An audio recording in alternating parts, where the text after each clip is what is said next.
Kind of. Similarly for me, my parents also didn't care about my dating life up until high school. They were just like, oh, focus on your studies. I feel like this is an Asian thing. Just an Asian thing. Go on. My problem started after I got into college. My mom, she's a character. She is not conservative, but also not liberal. She's unique. She's a weird mixture of liberalness and conservativeness. What I mean is that if I were a typical cisgender heterosexual girl, my mom would be the coolest mom ever. Like, I never had a curfew. Right, that's very liberal in Korea to begin with. I never had a curfew. My mom actually kind of suggested me to try hooking up with men as soon as I turned legal in Korea. She was like, oh, like, your youth is so short. You have to experiment. And this was what she said since when I was in middle school. Like, she was like, never date one guy at a time. Like, your life is so short. Sis-eye.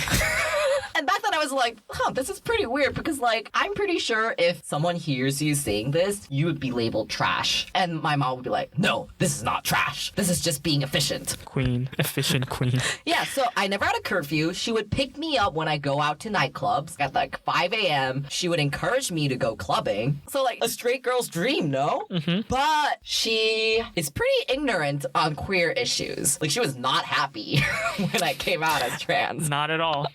That's an understatement.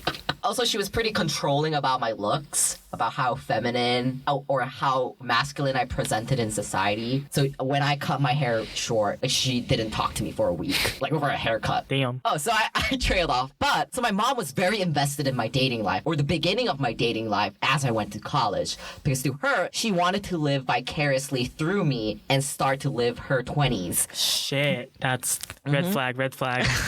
Although I identify as bi, back then, I didn't really feel comfortable around guys, and I didn't really connect romantically to any of them. I was mostly attracted to girls. So even if I date anyone or like anyone, I would never tell my parents. And my mom would ask me again and again about my dating life. Like, what happened to that guy? Do you really not have anyone that you're interested in who's interested in you? Just every single meal we have together, she would just go on and on and on and on and on. And I was so sick and tired of it that I came out as asexual. Damn. And this is before I came out as trans. Okay. Like, this is like way before I came out as trans.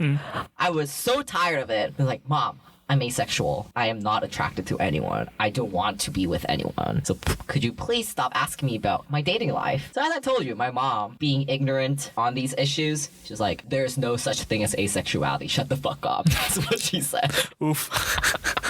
F's in the chat for all the asexuals. And I was like, no, it's actually a thing. And she brought it up again, and I came out as asexual again. And she said, shut the fuck up again. And this repeated like 3 times until one morning she just came to my bedside and she was like, you know what? It's okay that you're asexual. We're gonna grow old together. It's okay if you end up alone. That honestly felt weird for me because that was some sort of acceptance that I received for the first time on my end regarding sexuality. Obviously, I did not come out as anything as who I was back then, but it felt weird. It didn't feel completely good nor bad. I mean, yeah, because you didn't come out. Yeah. But at that time, it felt like some sort of acceptance that my mom is willing to give up her dream of living her 20s again through me. Through her I first think it was daughter. also kind of like a relief. Yeah. Okay, this is not saying that you should use asexuality as a shield, but it's just one way for gay people who is not ready to come out yet, but would like some space before you do. I wouldn't like fully recommend it. I mean, in the end, you're lying. You are. Yeah. But if you're so tired and anxious about your parents prodding about your dating life, this can be a temporary For you. fix. Yeah.